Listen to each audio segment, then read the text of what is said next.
Hola, ¿qué tal? Muy buen día a todas y a todos. Mi nombre es Omar Romero, soy estudiante del doctorado en Derechos Humanos del Centro Universitario de Tonalá de la Universidad de Guadalajara. El día de hoy tengo el gusto de dialogar con el maestro Diego Saucedo Portillo. ¿Qué tal, maestro? Buen día, ¿cómo está? Estimado Omar, un gusto saludarte y agradeciéndote la invitación de estar aquí contigo en este espacio. Vaya, el maestro, gracias. El maestro Diego Saucedo Portillo es licenciado en Derecho por la UNAM. En ese sentido es un gusto para mí, porque bueno, también fue mi maestro en el Centro de Estudios Jurídicos Carbonell. También forma parte de la Suprema Corte de Justicia de la Nación. En este sentido es un diálogo transdisciplinario, interinstitucional. El tema que nos compete el día de hoy, Diego, precisamente es el activismo judicial, esta labor muy ad hoc con los tiempos que corren, esta polémica que existe en torno al Poder Judicial en nuestro país en la actualidad. Desde este punto de vista, ¿qué es el activismo judicial, Diego? Desde tu experiencia, desde tu área de expertise, tu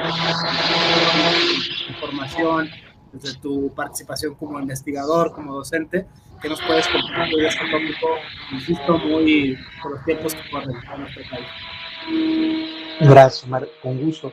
Mira, como lo hemos analizado y no me dejarás mentir tú, el activismo judicial es un concepto sumamente tanto abstracto como amplio, dado que diversas escuelas, corrientes, doctrinas lo definen a su manera y otras tantas optan por precisamente solo enlistar las características que esta posee. Para mí el activismo judicial se trata de una mayor injerencia de los tribunales, principalmente los constitucionales, en cuestiones que otrora se tildaban como exclusivamente legislativos y o de políticas públicas que competían al Ejecutivo, en este caso en nuestro país.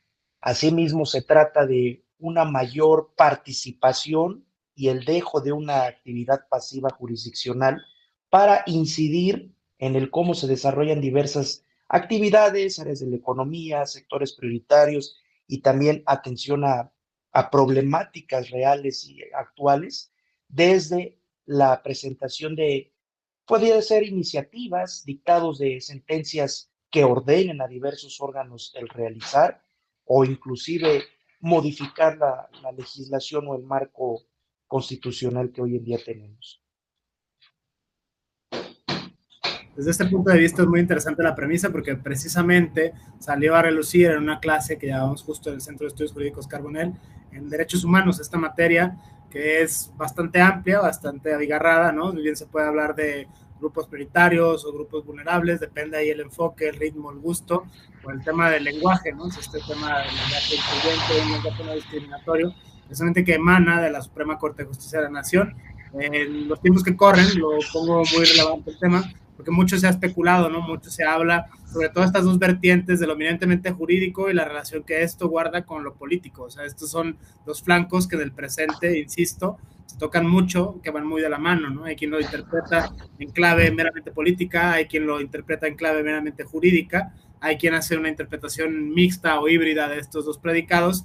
Sin embargo, bueno, los especialistas, en este caso el maestro Diego, prácticamente tiene mucha, digamos, cosas que decir al respecto, porque bueno, esto es parte de su formación y parte de la labor como profesionista, como profesional en el presente, viene ejecutando, ¿no? Desde el punto de vista, trabajar en distintas escuelas, trabajar en la corte incluso, trabajar de la mano de distintos especialistas, de distintos operadores jurídicos, incrementa más que bien, o sea, en mayor o menor medida, esta capacidad de poder hablar desde dentro de las instituciones o de manera incluso interinstitucional sobre estos temas, ¿no? Mucho se especula sobre si va a cambiar el ordenamiento jurídico, muchos si las reglas del juego. En ese aspecto, es una premisa que introducimos a la palestra, vaya, desde el punto de vista del activismo judicial, está, digamos, compuesto activismo judicial, ¿no? Son dos predicados. El activismo en sentido estricto por distintas causas, desde distintas fuentes, ¿no? Pienso en la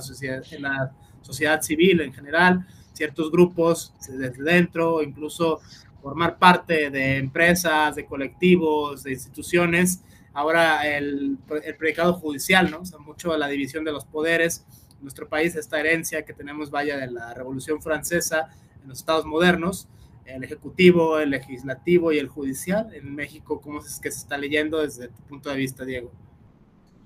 Mira, retomando un poco lo de la teoría de la división de poderes, no podemos entenderla como una cuestión estricta y absolutamente separada el uno de otro, porque primero que nada, cuando revisamos la Constitución vemos que no se trata de una teoría inflexible o totalmente dicotómica de los poderes. Todos, dentro del ámbito de sus competencias, poseen actividades que por naturaleza corresponderían a otras ramas. Se dice que hay una mayor o menor intromisión de los poderes, pero hay que entenderlo en el México actual, en el México moderno, que han surgido figuras jurídicas y sobre todo transitamos de una figura absoluta y predominantemente presidencialista que sigue estando el centralismo, pero también es una teoría flexible y de colaboración entre poderes, donde con la evolución, la tecnificación, los avances de la ciencia y sobre todo las exigencias y requerimientos de la actualidad, vemos que a otros órganos realizan funciones que antaño se consideraban de uno u otro poder estrictamente. A ejemplo, cuando las personas se someten, bueno, son sometidas a un proceso conocido coloquialmente como desafuero, que es erigirse las cámaras, en este caso la Cámara de Diputados en jurado, pues son una función que evidentemente es de índole judicial. ¿Por qué? Porque están emitiendo una sentencia, están evaluando pruebas, da la opción de que la parte acusada a ser sometida a un juicio de desafuero, de desprovisión de la protección constitucional, este régimen especial, pues precisamente comparezcan, exhiban pruebas, sean escuchadas, etcétera. Entonces, ahí pudiéramos hablar que es una invasión de competencias. No. En el México actual, como lo señalaba, los poderes han llevado a cabo distintas funciones precisamente por las naturalezas de las acciones que desempeñan y más aún recordemos los diversos regímenes a los que están sujetos los servidores públicos en sentido amplio, que van, bueno, los que hemos tenido la fortuna de trabajar inclusive en la Universidad Nacional, pues somos servidores públicos, estamos afiliados al ISSSTE, tenemos que rendir y evitar ciertas acciones. Entonces, ya no solo hablamos de un régimen penal, ya no solo hablamos de un régimen de responsabilidades también civiles, recordemos las responsabilidades patrimoniales del Estado por una mala praxis o el indebido desempeño de las actividades que ésta realiza o presta, los servicios que preste, pero también de cuestiones laborales y administrativas.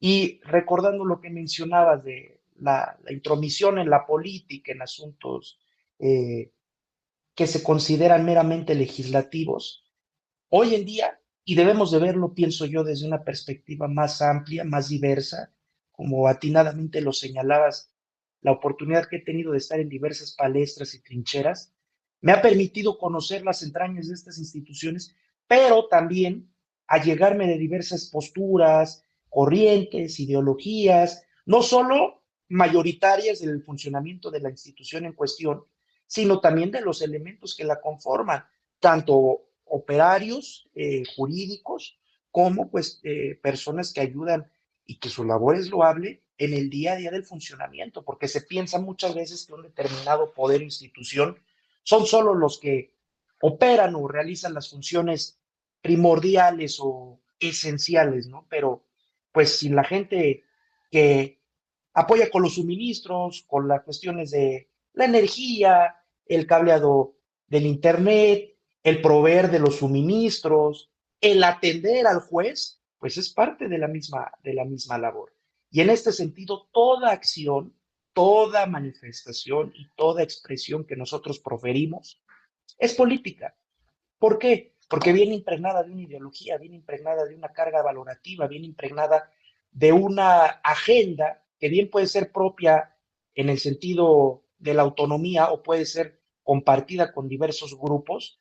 Y en ese sentido el activismo, como lo comentábamos en una de las sesiones, pues comparte mucho, tanto en su carga significativa como etimológica, pues el activarse, el pasar de un estado de mera expectación, del solo analizar el qué ocurre, para buscar incidir, ser agente de cambio y sobre todo, pues inmiscuirse en cuestiones que nos atañen por mayor o menor, no solo asimilación o por decirlo, simpatía, sino que también son aspectos que desde una perspectiva interna nos involucran por cuestiones que compartamos con determinados sectores sociales, por causas que consideramos justas, por la educación que hemos recibido, o más allá de ello, pues también por haber evaluado la realidad y ver que hay cuestiones que son inequitativas o que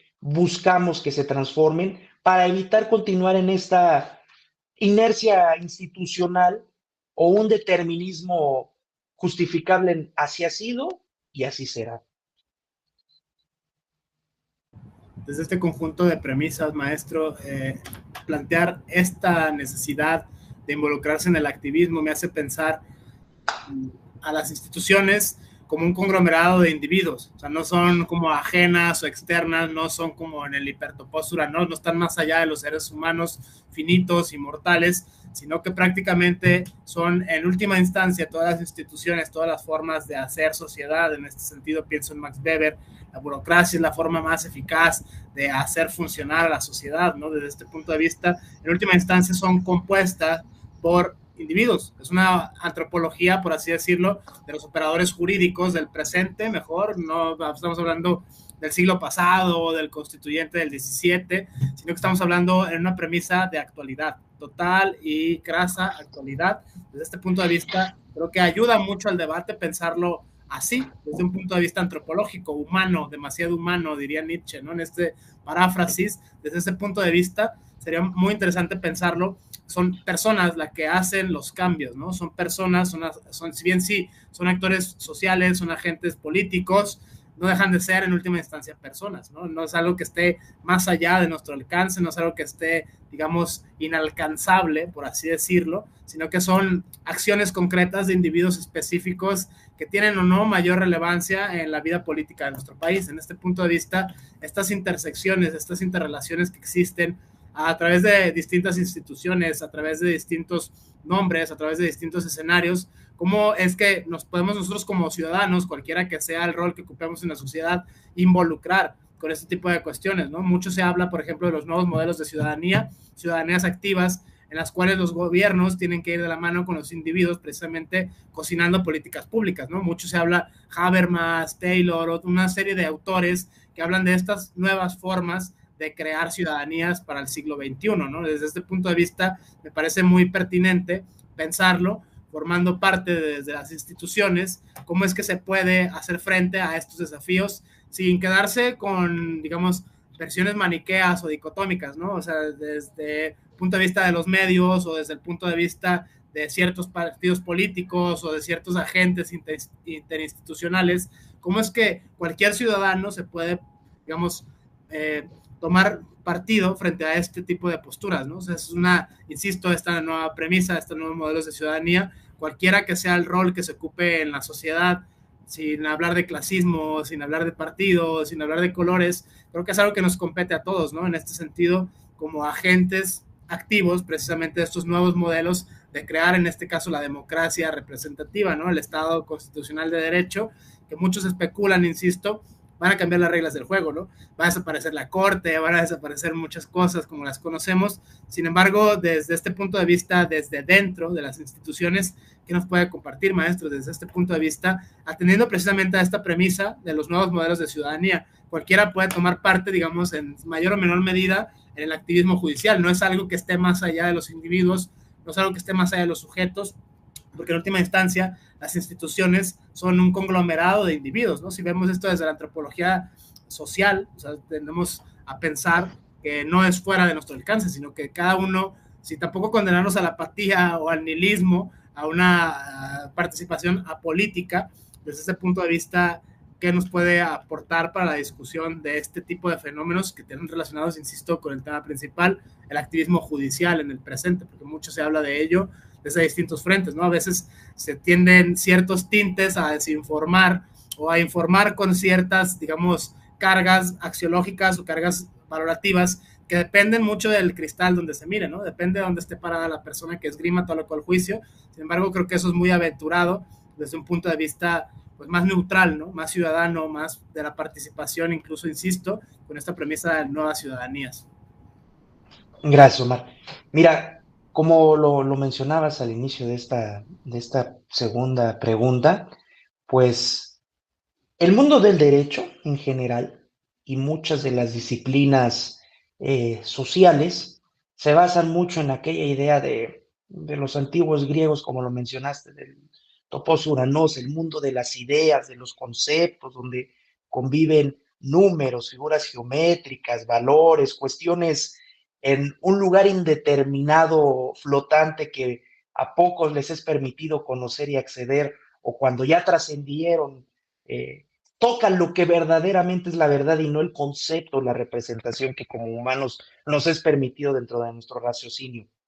Yo, la verdad, no voy a decir que soy pesimista, porque no, pero soy más realista en el sentido de vamos a estudiar de dónde viene, cómo ha sido su evolución, su transformación y dónde estamos parados, sobre todo. Partamos del concepto griego de la ciudadanía, de las chives, las chivitas. ¿Qué es esto? Pues precisamente el ser parte de una comunidad, el incidir en lo que ocurre, el salir, bueno, antes, ¿no? Al ágora, a la plaza pública, a, pues, compartir ideas, ver cuáles son las problemáticas que nos aquejan, el disentir, el hacerlo a mano alzada, ¿no? Que igual se ha discutido mucho esta teoría de la participación activa y la ciudadanía omnipresente, donde pues básicamente conociendo a nuestros congéneres humanos resulta poco factible y bastante complicado que todos en un momento determinado en aquellos milenios que dijeran, a ver, paren todo, no coman, no hagan, no trabajen, vénganse que vamos a discutir, vénganse que ya se puso bueno el chisme, ¿no? Resulta complicado, hay muchos estudios al respecto que dicen que la mayoría de las personas participaban y en esta inter y multi, no solo disciplinariedad, sino seccionalidad, recordemos cómo ha sido la evolución del concepto de la ciudadanía. Esto viene ahorita a colación con las instituciones y quiero hilarlo, porque hablamos ahora de una ciudadanía moderna, informada, con acceso a diversas fuentes de información, a diversos recursos gráficos, digitales, de aquí y de allá, ¿no? Gracias a la globalización. Pero recordemos que históricamente el concepto de ciudadanía ha sido excluyente. Y no voy a decir solo racista o misógino, o, ha sido excluyente. ¿Por qué? Porque en la antigua Grecia de entrada solo participaban los hombres de mayor edad, de mayor sapiencia y que tenían determinadas particularidades. Los extranjeros no participaban. Los esclavos, porque existía la esclavitud, no participaban. Las mujeres no participaban. Los menores no participaban. Las personas con alguna discapacidad o alguna enfermedad psiquiátrica o emocional no participaban. Entonces, pues si hablamos de que era una participación ciudadana amplia, pues solo estamos hablando de los hombres de la polis, ¿no? Y unos cuantos, porque también hablamos como si antes hubiera sido el mundo idílico, ¿no? Donde todo se hacía de forma democrática y todos participaban y todos estaban informados y conociendo cómo somos los humanos, estamos en mayor o menor medida involucrados y sobre todo participativos en determinadas cuestiones.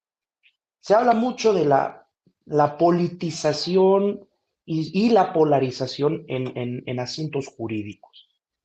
Yo voy a un análisis porque cuando se explican las razones del por qué surge el derecho, tenemos tantas razones como justificaciones y pensadores y escuelas han existido.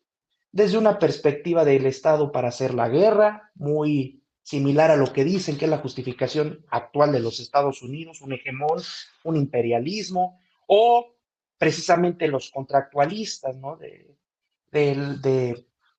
del siglo surgido después de la Revolución Francesa, ¿no? De la Ilustración y para no vivir en un estado de salvajismo y tener mínimos aceptables de convivencia y de protección. Otros es para instaurar la dictadura del proletariado. el poder democratizar la participación de los agentes en todas las instituciones, el precisamente el proteger a una comunidad determinada que ha compartido valores, ideología, lengua frente a intromisiones que bien pueden ser volitivas o pueden ser por medio de la violencia dentro de esta eh, colectividad y tantas teorías más que tenemos, ¿no? De por qué surge tanto el Estado como el derecho, pero yo siempre les digo que el derecho no es una disciplina que carezca de carga valorativa, de imperativos morales, pero también de una dosis alta de realismo y donde se va precisamente imbuyendo en esta inercia institucional factores como lo son la economía, como lo son la participación ciudadana, como lo es la evolución del qué se va entendiendo por ciudadanía. Y partamos de este punto, retrotrayéndonos a lo que hemos hablado de la polis, ¿cuál es el nombre de nuestra ley suprema, de nuestra Carta Magna? La Constitución política de los Estados Unidos mexicanos. Entonces, no podemos decir que lo jurídico está sustraído de lo político, porque lo político emana de la ciudadanía, más allá de un concepto jurídico, sino de los que somos parte de una colectividad, de una sociedad. Y este conjunto de delegación de funciones en nuestros representantes, en nuestros asambleístas, que nosotros le llamamos diputados, que como lo mencionábamos, el putar es opinar en latín, es delegar mi opinión a otro para que represente mis intereses, mis prioridades y mis inquietudes. En este sentido, toda decisión que se haga en esta constitución, porque ¿qué es constituir? Crear, fundar, establecer las bases, marcar las pautas y lineamientos de lo que para nosotros va a ser un Estado. Y en este caso, pues es un doble adjetivo, ¿no? Unos estados que debemos entenderlo hoy en día como entidades federativas, unidos, ¿por qué? Porque están bajo el pacto federal, y mexicanos porque es el adjetivo calificativo de quienes somos. Podemos ver los Estados Unidos de América, Brasil, que es la República Federativa de Brasil. Vemos una transición a la integración de mayores culturas fundamentales, ¿no? Como el Estado plurinacional de Bolivia, y que debemos señalar que tanto en la teoría filosófica como social, antropológica, sociológica, pues no es lo mismo un Estado que una nación, que un pueblo, ¿no? Hablamos de diversos niveles y la diversa firmeza en la representación de instituciones como lo son precisamente los poderes y precisamente la capacidad de inmiscuirse en los asuntos públicos de la ciudadanía. Entonces, en este sentido, transitando a la ciudadanía, hablamos de una cuestión que ya no se trata, porque cuando pensamos que es ser ciudadano, nos llegan a la mente desde una perspectiva jurídica el artículo 31 constitucional y lo que conocemos coloquialmente como votar. Porque el ser votado, poca gente aspira a ello, ¿no? Y es esa parte de la cultura de la legalidad, la desconfianza en las instituciones, el saber la carga de obligaciones que implica el ser partícipe en la vida pública, pero debemos transitar de eso. Recordemos que nos menciona la misma Constitución, las declaraciones americanas, universal de los derechos y otra serie de convenios, que la ciudadanía generalmente se expresa mediante el derecho al voto en una dimensión activa y pasiva, el votar y ser votado. Pero en un texto que publiqué para jurídicas, les digo que debemos de transitar de ese modelo y entenderlo como nos menciona el artículo tercero y diversos preceptos constitucionales de que debemos entender la democracia como un estilo y una modalidad de vida, el interesarnos en el día a día, pero no como opinócratas o comentócratas o activistas de sillón, sino precisamente estudiar a fondo dentro del margen de nuestras posibilidades, porque también la educación en ocasiones en los medios en la que es impartida suele ser excluyente, bien por un diseño institucional o por los medios en la que es transmitida, pero precisamente es esta constante rendición de cuentas, como lo mencionabas, esta participación ciudadana activa, solicitar audiencias, la rendición de cuentas, los parlamentos ciudadanos, una figura muy novedosa que ha surgido en Brasil, donde son los mandatos colectivos, donde sí, si bien una persona es electa para un cargo de vereador, que sería en este caso miembros del cabildo municipal o son municipios, pues es una cuestión rotatoria donde diversas personas de la comunidad, a través de su perspectiva, de su bagaje de vida, de sus problemáticas y cuestiones que les afligen, van atendiendo precisamente desde este crisol multiideológico todas aquellas cuestiones que atañen a una comunidad, no solo desde la perspectiva de personas que han estado por diversas razones predominantemente en la esfera política, sino que han transitado a un modelo más abierto, más informado y sobre todo participativo en qué necesitamos. Se da también en la Ciudad de México y en diversos estados con los denominados presupuestos participativos, donde se destinan determinadas cantidades de dinero, de recursos, y se someten a consideración de los habitantes de una determinada área o circunscripción para ver dentro de las propuestas emanadas y propuestas inspiradas por inquietudes de ellos mismos, qué es lo que más eh, requiere, ocupa, necesita o va a ser de transformación en su comunidad. Entonces, en este sentido, la misma corriente actual de los derechos humanos nos habla que antes pues era una participación meramente residual o en aquello que ocurría después de tomadas las decisiones o puestas en marcha políticas públicas. Y en ese sentido, inclusive en la parte de la ciencia, los avances tecnológicos, la experimentación y la innovación, ya pasamos de un papel pasivo, de expectantes, de solo ver cómo va discurriendo la innovación, cómo van transformándose los aditamentos o las herramientas, ¿no? Porque también el derecho es una herramienta para la colectividad. Lo vemos solo como aquellas cuestiones primitivas de, bueno, una herramienta es algo que me facilita y hace más sencilla desarrollar diversas labores.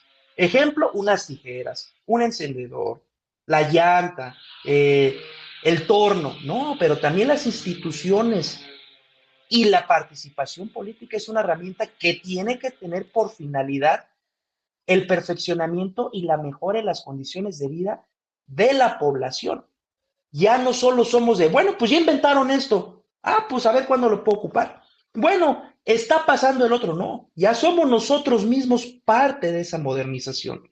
Somos parte propositiva y que incide en cómo se desenvuelve y sobre todo buscar de qué manera ello que ya ocurre o existe, podemos ocuparlo en beneficio de los nuestros, de nuestra comunidad y de aquellos que nos acompañan en diversas tareas. Y quiero señalar que entra mucho este concepto de la demagogia, hablando de las formas puras e impuras del gobierno, donde dicen, ni tanto que queme al santo, ni tampoco que no lo alumbre, ¿no? No hay una forma ideal de gobierno, todo responde a las circunstancias y necesidades de los factores reales de poder que inciden, como lo decía Ferdinand Lassalle en su texto de qué es una constitución, donde si no se toman en cuenta todos aquellos que verdaderamente existen e inciden en la constitución y funcionamiento de un Estado, va a resultar la constitución más como una lista de deseos, una declaración de buena voluntad, o una descripción de algo que no ocurre en la realidad. ¿Y cuál va a ser el valor y la eficiencia de ese documento? Pues una mera hoja de papel, ¿no?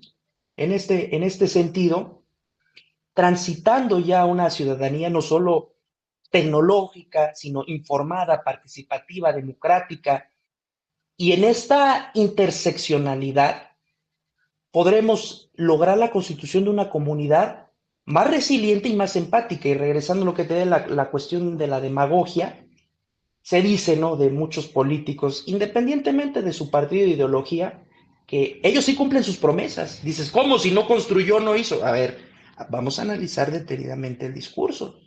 Ellos dicen, para que nuestros hijos vivan mejor, para que nuestras calles estén mejor, para que nuestras instituciones sirvan mejor. Pero nuestros hijos, ahí viene el aplica restricciones o consulte términos y condiciones, porque cuando vemos, sí, sus hijos estudian en el extranjero, sí, sus calles están con pavimento hidráulico de una capa de 20 centímetros de espesor que puede pasar un tanque de guerra y no le pasa nada. Sí, sus condiciones de vida mejoramos. Fue una verdad a medias, ¿no? Sus condiciones, sus hijos, sus comunidades, pero nosotros somos insertos en ellas. Tenemos que buscar que efectivamente lo que se prometió se materialice y se materialice conforme a principios en materia de derechos sociales, económicos, culturales y ambientales. No es hacer por hacer, no es estar por estar, ni es tener por tener. Tienen que tener precisamente estos derechos una serie de características de asequibilidad, de accesibilidad, de calidad, de constancia, de adaptabilidad, de evolucionar conforme a los avances tecnológicos lo permitan, y que este techo, porque estamos hablando que, perdón, este piso es un mínimo, no va a ser nuestro techo, no va a ser nuestra limitante. Una vez alcanzado el nivel, tiene que mantenerse y tiene que ir mejorando progresivamente. Estoy consciente, como lo mencionábamos, basándonos en la obra de Sonstein, de el costo de los derechos humanos. Por supuesto que tiene una carga presupuestal y pues de contribución como ciudadanos, ¿no? Que es otra de las obligaciones que nos establece el 31, ¿no? Enlistarnos en la defensa, educarnos, votar y sobre todo caerle cada que generemos o se nos ocasione un impuesto, ¿no? Que es lo más importante para el gobierno. Pero en este sentido pienso yo que la incidencia es necesaria en todas las trincheras y sobre todo que entre más voces lleguen, más pluralidad y democratización va a existir.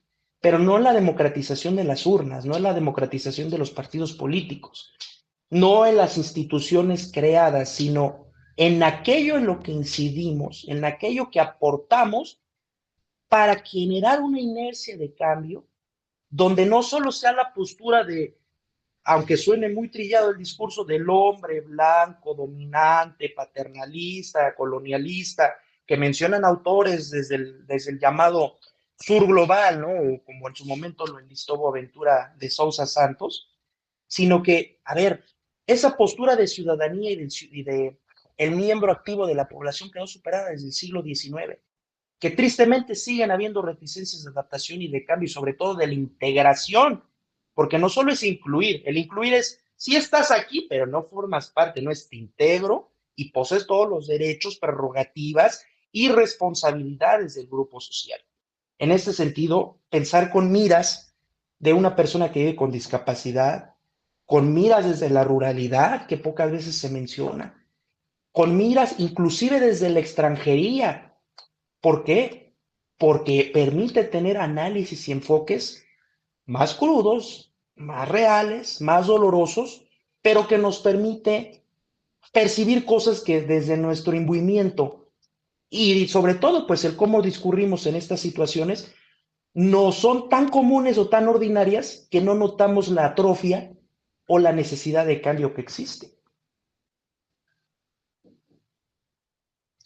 Desde este punto de vista, maestro, pienso una serie de premisas muy interesantes, todas. Voy a tratar de ser como una alusión de ellas, tratar de seguirme a tres principalmente, para que los derechos no sean derechos de papel, como escribe Guastini en uno de sus textos, precisamente, que no queden buenas intenciones morales, que es donde se relacionan la participación ciudadana. Mencionaba en ese sentido Sonstein, el costo de los derechos, no es que así estaba cuando llegué, así ha sido siempre, sino que todo tiene un costo fáctico, un costo pragmático. Desde este punto de vista, las interrelaciones que existen en el mundo de la economía, en el mundo de la política, en el mundo de la ciudadanía, son fenómenos muy complejos, vaya, desde este punto de vista exigen, pienso a la luz de las ciencias sociales contemporáneas, dos habilidades de pensamiento, en concreto el análisis crítico del discurso, de las instituciones, de los agentes políticos, como los presupuestos, ¿no? Cuando alguien dice el pueblo, por ejemplo, o sea, alguien lo dice, o sea, ¿qué tipo de pueblo está, no? O sea, se refiere, no sé, a la clase dominante, se refiere a personas de cierto estatus económico, pero no todos son el pueblo, vaya, ¿no? De Orwell, todos somos iguales, pero hay unos más iguales que otros, ¿no? En ese aspecto es interesante este análisis crítico del discurso. Tiene que ver con otra, a propósito de la interpretación constitucional, la hermenéutica jurídica. ¿Cómo es que se está interpretando? ¿Cómo es que se está leyendo? A la luz de ese análisis crítico del discurso, ¿cómo es que se ven las distintas posturas de los distintos agentes en distintos foros? Desde este punto de vista, para que los derechos no queden, sobre todo los de representación política, los de representación social, la famosa Constitución Política de los Estados Unidos Mexicanos, que es la primera que incluye derechos sociales en su haber, en su estar, en su agenda, para que eso no quede simplemente en papel, una de las condiciones sine qua non es formar parte de la democracia, ¿no? De la polis, en este sentido, la ciudadanía activa, que tiene que ver mucho, va muy de la mano desde mi punto de vista, con el activismo judicial. Es decir, que esto no solo queda en el Poder Judicial y ya está, los operadores jurídicos en sentido estricto, sino que, dado las características de la democracia representativa en la cual presumiblemente vivimos, esto no tiene que quedar más en unas manos, ¿no? ¿Sabes? Por eso es muy importante esta labor, digamos, de difusión en cierta medida, invitar a la participación política de carácter ciudadano.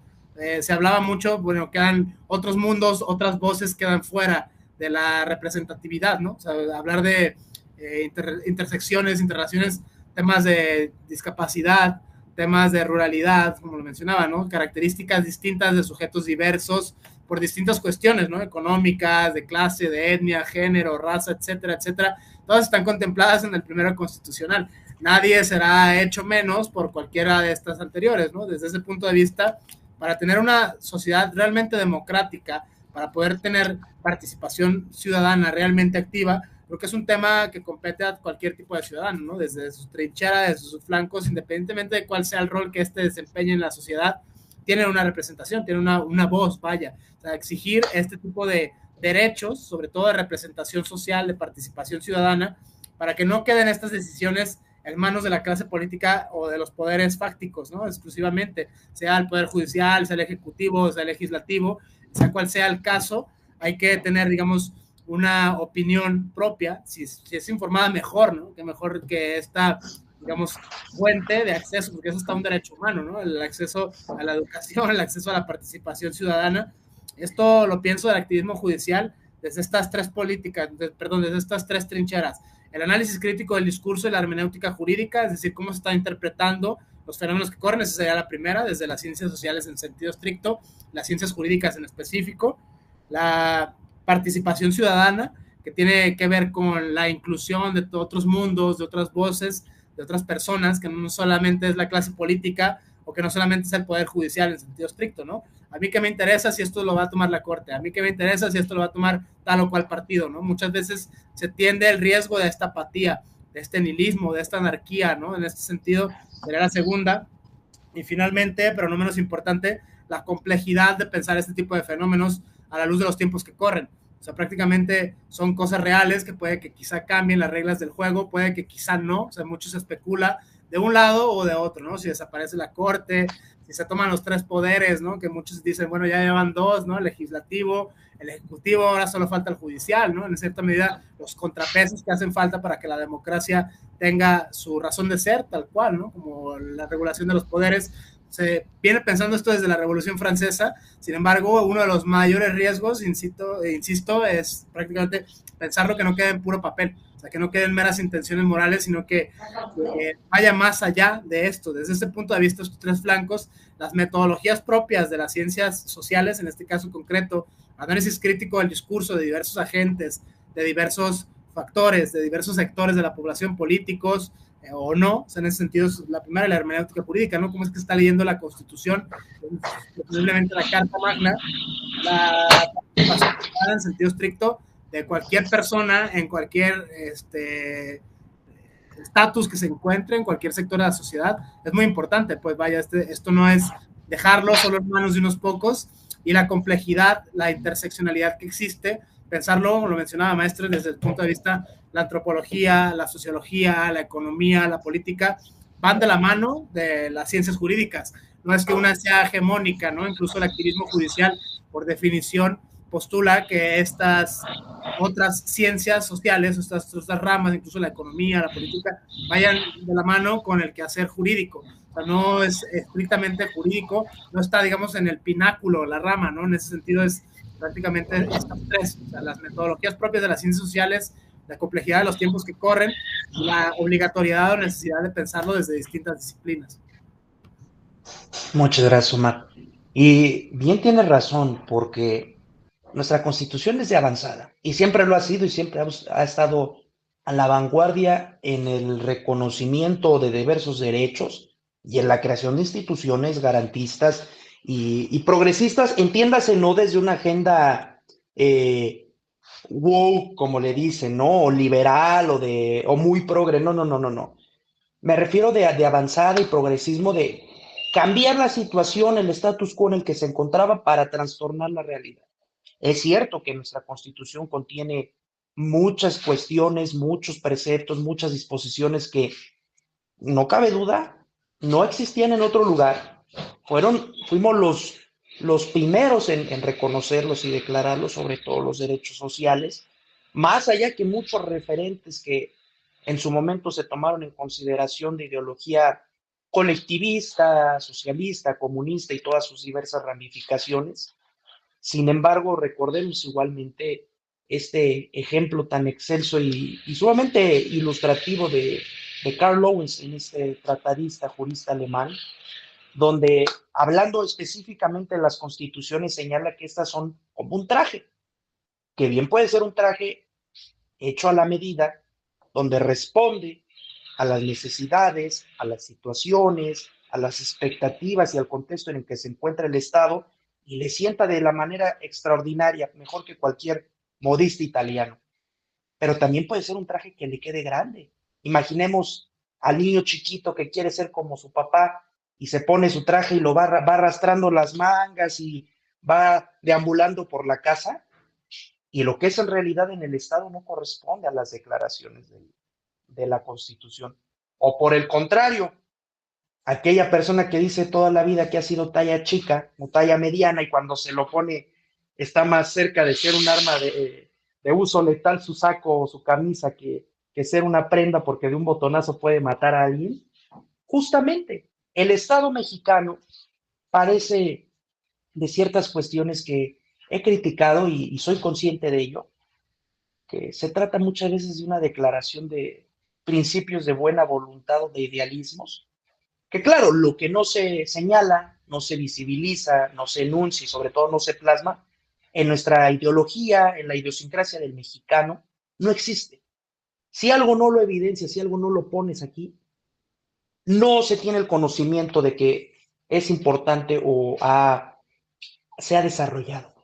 Pero también llegamos a un extremo de la hipertrofia constitucional, donde creemos que es como una especie de manual mágico o como lista de deseos así de la hada madrina donde lo que escribas, ¡pum!, se materializa y dices, bueno, voy a reconocer cuántos derechos se necesite, voy a crear cuántas instituciones convenga, voy a transformar y de un plumazo que se asemeja más a estas películas de la ley de Herodes y todo ello, de, bueno, ya no sirve, va, modificación constitucional, y que después de 800, cerca de 800 reformas y más de 270 decretos, 270 decretos de reforma constitucional, pues seguimos padeciendo las mismas inequidades, la misma realidad social y sobre todo las mismas preocupaciones que aquejaban a aquellos constituyentes, ¿no? A Palavicini,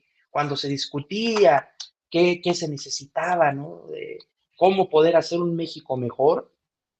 Y desafortunadamente, pues hemos rayado en ello y lo hemos dicho, que se busca que la ideología del movimiento partido gobernante, porque a pesar de que han habido periodos de un país de régimen de partido único, como lo fue los 70 años y fracción del PRI, pues habían facciones, habían diversas ramas y corrientes ideológicas dentro de ella, pero se buscaba dejar una huella, una impronta dentro del texto constitucional de, miren, yo propuse esto o busqué cambiarlo, sí, no se pudo, factores endógenos, exógenos, internos, externos, económicos, sociales, culturales, pero queda de tarea, ¿no? O bueno, para el que pueda, pues ya están sentadas las bases, ya pusimos los cimientos y ahí el que guste, pues le puede seguir para adelante.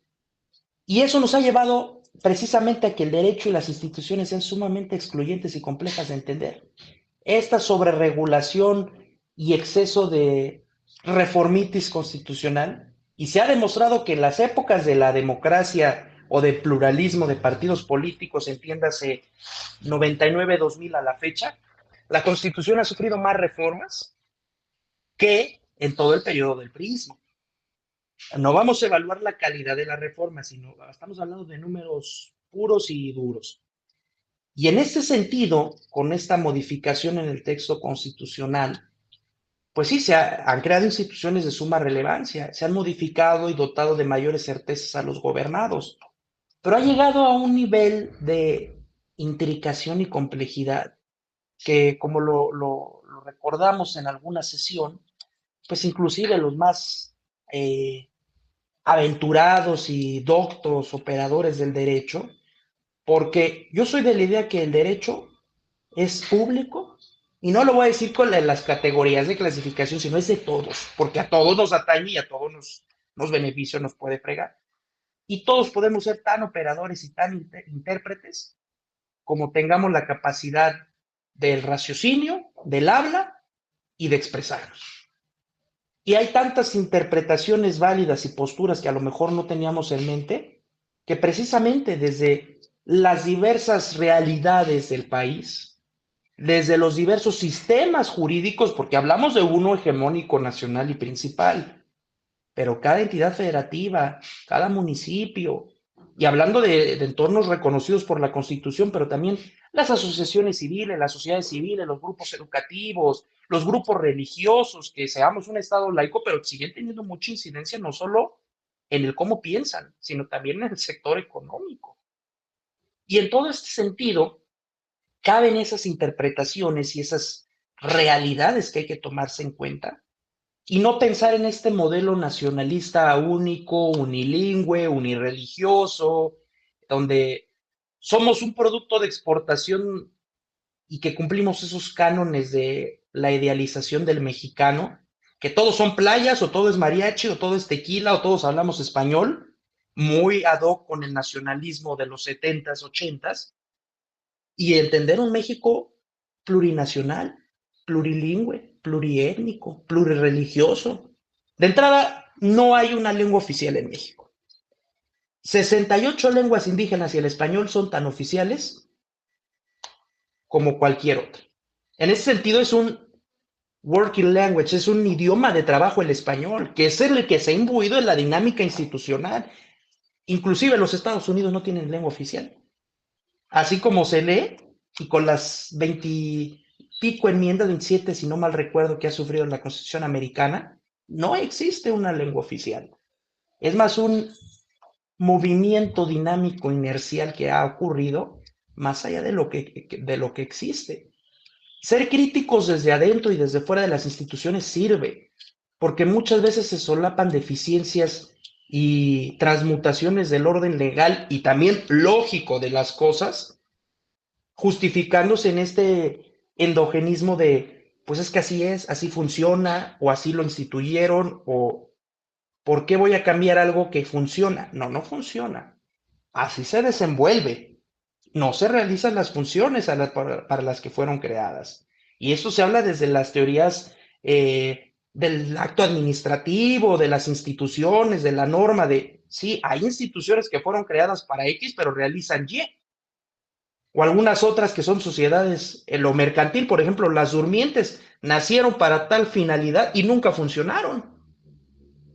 O se suponía que iban a impartir justicia y solo pues imparten ejemplos de cómo no deben ser las cosas, ¿no? Entonces, y se mezcla precisamente con la ciudadanía, con el activismo judicial, que ya estamos en un lindero muy borroso, porque precisamente vemos cómo empieza a surgir el llamado activismo judicial en México a raíz de una democratización, pluralización ideológica y política y una reafirmación de las facultades y voluntades en el marco de donde ya no existía un solo partido regente, de aquellas atribuciones que las entidades federativas, las diversas instituciones y los actores buscaban precisamente para pluralizar y descentralizar el poder.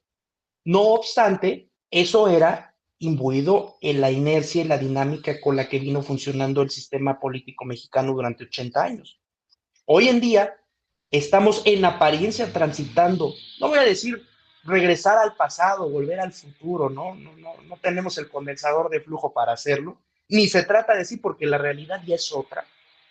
Sin embargo, la reconfiguración y realineación de los factores y actores económicos y políticos está transitando hacia un régimen de partido hegemónico, donde sigue habiendo democracia, sigue habiendo pluralidad ideológica y sobre todo el centro medular del sistema jurídico mexicano son los derechos humanos. Ya no es una presidencia omnipotente, ya no es una única voluntad. Los poderes judiciales, tanto locales como federales, tienen atrofias, tienen necesidades de reforma, tienen que ser sometidas a modificaciones, pero ya no se han vuelto solo meros validadores o oficialías de partes de los congresos o de los ejecutivos locales y federal. Pero también existe una confrontación ideológica y una resistencia de cambio de cuestiones que se vinieron realizando por décadas, porque hablabas tú de los actores del pasado o del siglo pasado, pero ¿cuántos de esos funcionarios han venido desempeñando labores que por la naturaleza del cargo, la forma en que son ratificados y ostentan la posición, siguen con ideas, con mecanismos y sobre todo con acciones que pertenecen al siglo pasado? Y no estoy diciendo que estén malas, porque hay cuestiones del siglo pasado, todo nuestro devenir constitucional, que han hecho de este México moderno lo que es. Sin embargo, si hablamos desde una perspectiva cerrada, legalista, o peor aún, legaloide, ¿no? Pues es que así dice la ley y la interpretación que yo hago es la única que vale, muy a lo José Alfredo Jiménez, ¿no? De mi palabra es la ley. Pues sí está buena esa canción para una celebración, pero no para cuando se tienen que dirimir controversias o impartir justicia, que no me gusta esa expresión de impartir justicia, porque la justicia es tan amplia en su acepción y en su contenido como lo puede ser la felicidad, la tristeza, la riqueza, la bondad y la maldad. Podemos dotarle de mil y una acepciones, de mil y un criterios y valores. Sin embargo, se trata más que nada de dirimir las controversias y buscar un estado donde lo que se solucione beneficie y satisfaga las expectativas de las instituciones que se tienen. Porque si yo te pregunto a una persona que ha violado, ¿qué es lo justo? ¿1000 años en la cárcel? ¿La pena de muerte? ¿Que repare el daño? Porque recordemos que tristemente las vidas, las partes, las habilidades cognitivas y funcionales del cuerpo humano, tanto establecido por las leyes penales como las leyes laborales, tienen un costo. No es lo mismo que se me atrofie la primera falange y me quede pieza a que quede amputado y bueno, pues tu brazo vale 200,000 pesos. Y eso tasado desde criterios establecidos en la ley. ¿Cuántos casos de indebido proceso han habido donde, pues es que sí, ya mató, pero ya reparó el daño? Ah, sí, el dinero sufrió una metamorfosis donde se constituyó la persona que fue asesinada, ¿no? Y son cuestiones que son muy crudas, pero son del sistema jurídico mexicano que necesitan cambiar. Y no estamos contemplando el factor de la corrupción, porque eso estamos hablando donde ya se siguió el proceso y ya se llevó a cabo toda la secuencia de las etapas, mecanismos de defensa, garantías del ofendido, de los afectados y de los perpetradores de los actos delictivos. Pero ¿qué pasa donde ya no se tiene el acceso a esas instituciones? Donde por 50,000 pesos antes de que llegues al MP te sueltan. Casos reales que he conocido. Y en este sentido, distinguir precisamente de estos derechos de eficiente, verdadera y correcta aplicación de la justicia, de los servicios públicos, de determinadas funciones estatales, porque hoy en día se toma a la justicia, al derecho a la justicia, distinto e independiente del derecho al acceso a la justicia y del derecho a la impartición de justicia. Y lo hablamos también en las dimensiones según la persona que haya cometido un acto delictivo o quien resintió los efectos de manera directa o indirecta. ¿Por qué?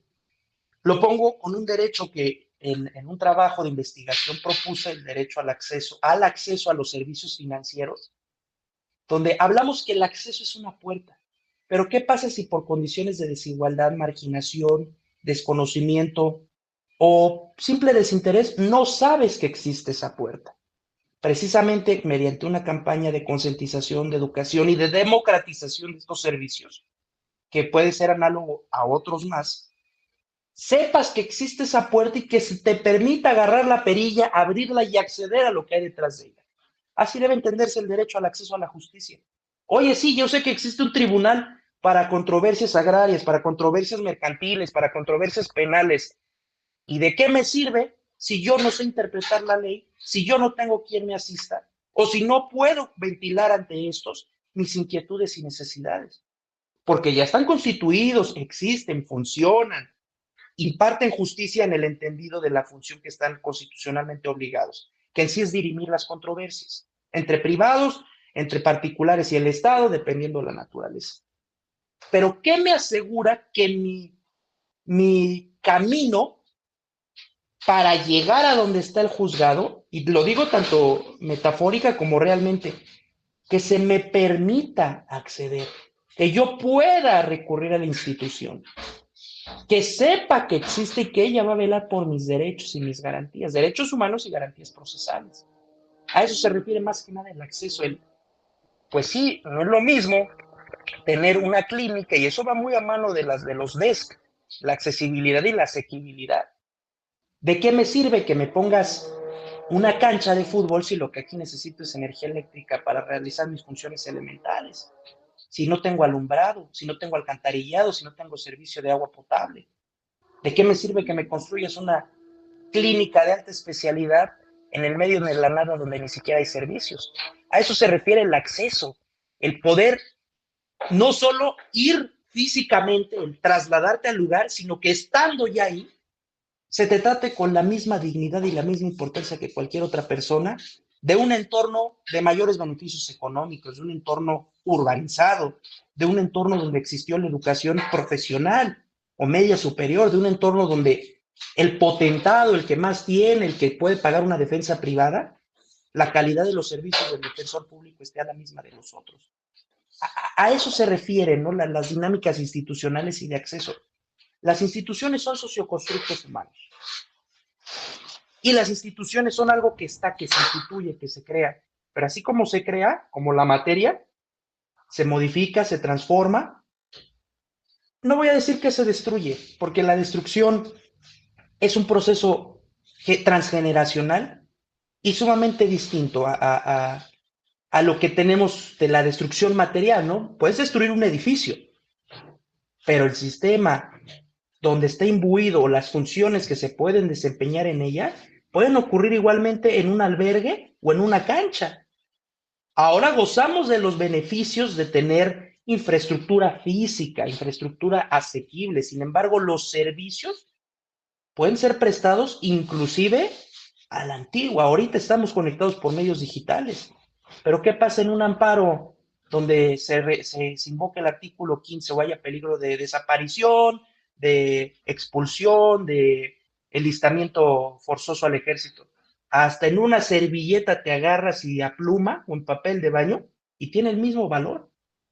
Que se ha hecho el derecho de formalidades excesivas, rigurosas y complejas para velar por los derechos humanos y por la protección de los que más lo necesitan, sí.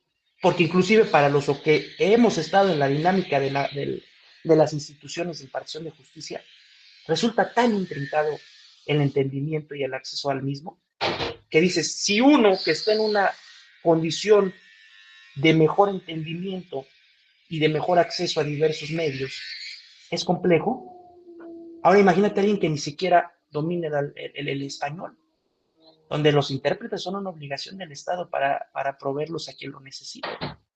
A una persona que no le interesa, sí, mire, con fundamento en el artículo tal, oiga, me están quitando mi casa, o sea, muy padre su fundamento. ¿Qué va a hacer para que no me saquen? Oye, es que pues sí, mire, le corresponden 50 años de cárcel, pero el juicio se lleva 4 años y esto, y ya se ampararon. O sea que todo lo que pasó no va a servir de nada. Hay que hacer más sensible no solo a las instituciones, sino a los operadores. Y yo sí soy de la conciencia, como inclusive en estos murales de Cauduro ahí en la corte, que cada expediente, cada asunto, no solo es una persona. Ese sería en el mejor de los casos, simplificar un expediente por persona. ¿Qué pasa cuando son comunidades? Cuando son familias, cuando son entornos o cuando son cuestiones protegibles en esta nueva lógica, trascendiendo del antropocentrismo y el androcentrismo, entiéndase que solo el hombre y el hombre masculino importa, donde ya animales, donde ya cuerpos de agua, donde ya determinados ecosistemas tienen derechos, se ven afectados. Y yo entiendo la estadística judicial y la carga de trabajo, porque la he vivido, pero cuando analizamos con un poco más de empatía y un poco menos de tecnicidad y el dura lex et lex de pues sí tengo que resolver y sacarlo, vamos a empezar a transformar desde las entrañas a estas instituciones. Desde este punto de vista, maestro, a manera de conclusión, el eje central en el presente es los derechos humanos, indiscutiblemente, ¿no? A nivel constitucional, a nivel convencional. Aquí hay un gran desafío desde mi punto de vista, que se entiende por, o sea, tantas lecturas como autores, como corrientes de las escuelas. Es un reto, digamos, por eso apelo a esta cuestión de la hermenéutica, no solo jurídica, sino extrajurídica, ¿no? Toda esta interrelación de ciencias sociales, ciencias económico-administrativas, incluso ciencias exactas, ahora ciencias naturales, con este desafío nuevo de otros sujetos de derecho, ¿no? Estos nuevos avances, no solo de la Corte Nacional, sino a manera internacional, Kioto, París, etcétera, Escazú, etcétera, etcétera, etcétera. Reconocer esta premisa la rescato del antropocentrismo y el androcentrismo, ¿no? No solamente es el hombre, un lobo para el hombre, sino simplemente hay una serie de factores más que trascienden este paradigma. Esto se piensa mucho, incluso al presente hablan ejemplos del transhumanismo, se habla mucho de otros paradigmas ecocéntricos, etcétera.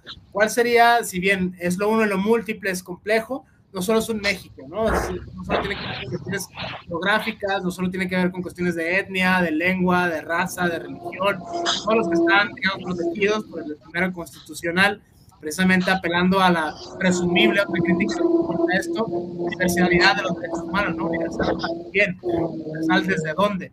Desde este punto de vista creo que es una de las tareas más difíciles de los tiempos que corren, sobre todo pensando en la óptica del activismo judicial, entendido el activismo judicial como aquellos factores extrajurídicos y eminentemente jurídicos que desembocan al quehacer de la justicia en México, ¿no? En este caso específico, para ceñirnos a una demarcación, digamos, territorial. Desde este punto de vista, maestro, estos son como muchas aristas de complejidad, o sea, es algo muy complejo, o sea, nos alcanzaría, digamos, un simple diálogo para poder hablar de esto en un simple foro, se llevaría pues, más de 2 horas, más de 2 días, más de décadas, ¿no? Incluso esto es algo muy interesante, pero desde su punto de vista, como para aterrizarlo de manera de conclusión, esta complejidad que existe de los tiempos que corren a la luz del activismo judicial, ¿qué se puede pensar si el eje es los derechos humanos, ¿no? En ese sentido, y aquí bueno, introduzco la premisa, la complejizo, digamos, por así mencionarlo, desde este punto de vista, cómo es que se está interpretando el primero constitucional, es donde está el axioma de cambio paradigmático, o sea, prácticamente, si ya no es solo el ser humano, si ya incluso se antropomorfiza a entidades no humanas, ¿no? Pienso en las personas no humanas, los animales. Pienso, por ejemplo, en el medio ambiente, ¿no? Ahora que ya son sujetos de derecho, qué sé yo, la selva, los ríos, los mares, etcétera. Todo esto, la gran carga de litigio medioambiental que existe en el presente, ¿cómo es que se puede pensar esto desde el activismo judicial, desde esta carga que, insisto, va más allá de lo meramente legaloide, ¿no? Lo mencionaba desde ese punto de vista, no solo compete al ámbito del derecho, sino que está en esta misma lógica de complejidad imbuidas distintas áreas de la ciencia, económico-administrativas, biológico-médicas, naturales, exactas, etcétera. O sea, prácticamente pensarlo desde esta complejidad, maestro, una forma de conclusión, igual a por ética, tipo los diálogos de Platón, porque esta historia continuará, esto no termina, digamos, exactamente en esto no termina aquí, sino no está dicho, que es una de las constantes de los paradigmas de los derechos humanos. No es un libro cerrado, sino que es un libro abierto, ¿no? Continuará, prácticamente es una de las características, precisamente a la luz de los tiempos que corren, la complejidad y la continuidad de estos fenómenos. Desde su punto de vista, a forma de conclusión, digamos a por ética, insisto, este fenómeno es muy, muy interesante para mí, desde este punto de vista. Gracias. Mira, voy a aterrizarlo en una serie de reflexiones finales. Una, pienso yo que es necesario quitarnos como abogados, como operadores del derecho, la perspectiva y el egoísmo de la omnisapiencia, de que todo se resuelve a punta de problematizar, de acudir a los órganos jurisdiccionales o de todo hacerlo legaloide, en el sentido de todo con papel, todo mediante la judicialización de los problemas, donde hay otras cuestiones como la simple lógica, el sentido común o el valernos de alternativas de otras disciplinas, donde se debe de entender así el conocimiento desde la inter y multidisciplinariedad, que no todas las cuestiones y problemáticas son resolubles a través del derecho, ni todo porque hay que llevarlo a lo judicial. Hay maneras que inclusive con el diálogo se puede resolver. Simplemente es voluntad personal y en el caso de los agentes políticos, voluntad institucional y política. Dos, el activismo judicial puede ser tan benéfico y tan progresista como tan retrógrada y perjudicial. ¿Por qué? Porque es una institución operada por humanos y son actividades desempeñadas por los mismos. En nuestro caso, en México ha tomado relevancia de las reformas del 2011, tanto en la ley de amparo como en materia de derechos humanos a nivel constitucional, que precisamente ha resuelto el máximo tribunal en el sentido de favorecer, privilegiar, evidenciar y mejorar las posibilidades de vida de sectores histórica, económica y socialmente vulnerados, porque no son vulnerables per se, no es que nazcas y, ay, hoy tengo antojo de ser menos igual o tener menos derechos que los otros, ¿no? En esta inteligencia sistémica donde precisamente por esas características discrepantes de la mayoría, te ves sujeto a trabas no solo institucionales, sino también de las personas y su manera de actuar. Y en México no podemos decir que haya siempre y que todo asunto que se judicializa sea activismo judicial. ¿Por qué? Porque muchos de estos se resuelven desde una perspectiva convencional de dignidad humana y de derechos reconocidos no solo por nuestra Constitución, sino por otros instrumentos internacionales que han transformado la dinámica institucional y el funcionamiento y la lógica del cómo se aplica hoy los dispositivos legales.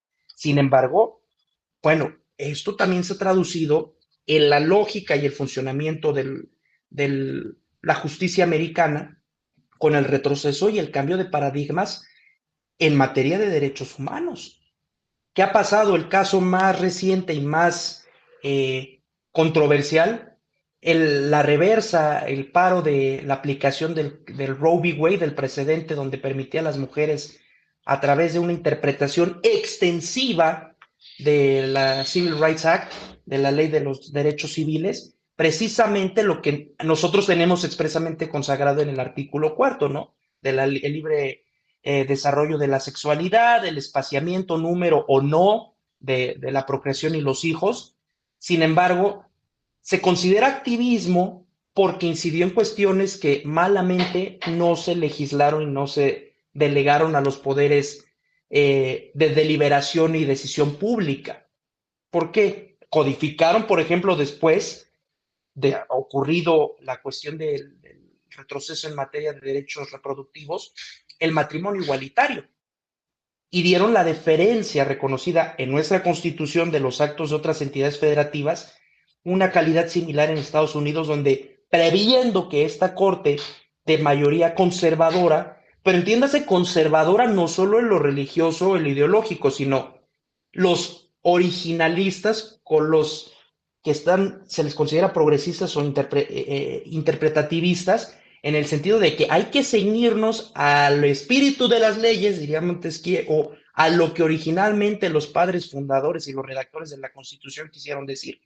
Y es por eso que se ha venido viendo esta avalancha de retrocesos a nivel América, pero también han habido avances y mejoras en la garantía, no solo de las sentencias, ¿no? De lo que contienen ellas, sino el cómo estos documentos emanados de tribunales se han traducido en la realidad y en las vidas de los justiciables, que ahora con este cambio de paradigma del antropocentrismo y de la inclusión de figuras novedosas en el derecho mexicano, como el interés legítimo, ya no solo tienes que tener un derecho legal, exigible y reconocido por la ley, sino precisamente que por una situación de hecho fáctica que acontece, donde se toma en cuenta precisamente la realidad y el cómo acontecen las cosas, tú puedes reclamar, no solo en beneficio tuyo, sino de una colectividad o inclusive del país o de la humanidad, cuestiones que más adelante te van a ser benéficas. Entonces, en este sentido, el activismo tiene que analizarse desde cada contexto, desde cada trinchera y desde cada realidad, que en México ha sido benéfico para poblaciones históricamente vulneradas, pero también ha aumentado y ha fomentado la polarización de la política y una confrontación, una política de confrontación que, si bien en los hechos debe de ser de colaboración, ha sido de una postura antitética y de precisamente colisión entre diversas instituciones, donde desafortunadamente no se busca ver quién es el más garantista o el más progresista, sino que uno hizo lo que el otro tenía que hacer desde siempre, y como no lo hizo y el otro invadió o le ordenó realizar lo que tenía desde el origen que realizar, pues o sea, sí, yo sé que tengo que legislar y lo voy a hacer a mi manera, pero ¿quién eres tú para legislar u ordenarme legislar lo que sé que tengo que hacer? Si me explico, es más, como dice el dicho de celosos de la honra, desobligados del deber, y eso es lo que nos ha llevado a este paradigma no solo constitucional, sino social, donde precisamente en estas dinámicas de incumplimiento, de falta de exigencia, de rendición de cuentas, de dar puntual seguimiento a partidas presupuestales, a políticas públicas, a evaluar indicadores macro y microeconómicos, sociales, de incidencia y participación, nos ha llevado no a yo hago lo que tú no haces, sino como tú me mandataste a hacer algo, ahora no lo hago. Cuestión del cannabis, cuestión de diversas instituciones. Digo, si en su momento tardó 16 años en legislarse, en crearse la ley en materia de consulta indígena, y no solo por mandato de la Corte, sino qué pasó con el Código Nacional de Procedimientos Civiles y Familiares. De una enmienda constitucional, las facultades exclusivas del Congreso tenían un periodo, si no mal recuerdo, 180 días hábiles a la fecha de la publicación para hacerlo, y apenas está, bueno, ya se publicó y está por entrar en vigor casi 7 años después. Entonces, lo que marcan los dispositivos y las instituciones, tristemente, no es lo que pasa en la realidad y en los actores e incidentes políticos. Entonces, estamos viendo más que un activismo judicial, una polarización y sobre todo una judicialización de la política. Lo que se decide en órganos políticos se somete al arbitrio de las cortes, y estas, decidiendo dentro de sus facultades, mandatan hacer, traduciéndose en una atrofia constitucional y de funcionamiento de las instituciones, que termina en un punto neutro, en un punto muerto, mejor dicho, donde hay una inacción total.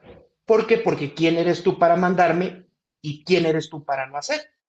Y ni yo hago, ni te obedezco, ni me haces caso, ni legislas, y esto redunda en perjuicio ¿de quién? De los gobernados, de los que originalmente acudieron a las cámaras para solicitar su modificación, o a las cortes para solicitar su implementación, y estamos en el peor de los dos mundos, porque ni judicializan ni legislan.